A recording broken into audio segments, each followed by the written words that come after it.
ஜெய்ப்பூர் வந்துட்டு ஜெய்ப்பூர்லேருந்து பஞ்சதுவாரகா டூர் கிளம்பணும். ஸ்ரீனிவாச டூரை ஸ்ரீநாத் துவாரை பார்த்தோம், காங்கிரோலி துவாரை பார்த்தோம், அப்புறம் பேட் துவாரா பார்த்தோம், மெயின் துவாரா பார்த்தோம். மெயின் துவாராவில் படுகேஸ்வரர்னு ஒரு கடல் கோவில், சும்மா ஒரு லிங்கம் இருந்தது, அதுவும் 5000 வருஷம் ஆகுது.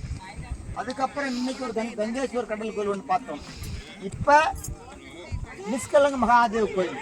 நிஷ்கலங்கம்னா நிஷ்ணு தோஷத்தை அந்த கலங்கத்தை போக்குறதுக்காண்டி நிஷ்கலங்க மகாதேவன் பேர். பஞ்ச பாண்டவர்கள் வந்து மகாபாரத போரில் நிறைய உயிர்கள் சேதமாயிடுச்சு, நிறைய உயிர்கள் போயிடுச்சு. எனக்கு இந்த பாவத்துக்கு என்ன பிராய்ச்சித்தை தேடணும் கிருஷ்ணத்தை கேட்குறேன். சிவனை தேடிப்பாங்க இருக்காங்க. இப்போ சிவனை தேடி வந்து சிவன் இங்கே தான் அவருக்கு அவங்களுக்கு வரம் கொடுத்துருக்காரு.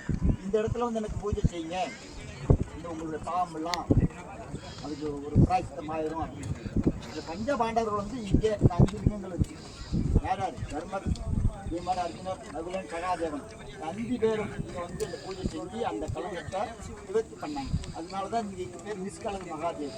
இதில் ஒரு நாளைக்கு 4 டைம் இது வந்து ஓப்பன் ஆகும், அப்புறம் மூடிடும். 2 hours வெயிட் பண்ணணும், மூடிடும். அப்புறம் இது வந்து ஆச்சரியம். இப்போ பாருங்க, நல்லா பாருங்களேன், அங்கேருந்து மேடில் தான் தண்ணி வந்திருக்கும். தண்ணி நமக்கு கீழ் நோக்கி தான் போகும், ஆனால் மேடு இருக்கும்.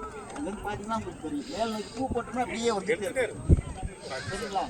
பாருங்க, இங்கே ஒரு 1/2 hour 1 மணி நேரம் நல்லா பாருங்க, என்ஜாய் பண்ணுங்க, போட்டோ எடுங்க. ரொம்ப நன்றி, சந்தோஷம், வணக்கம்.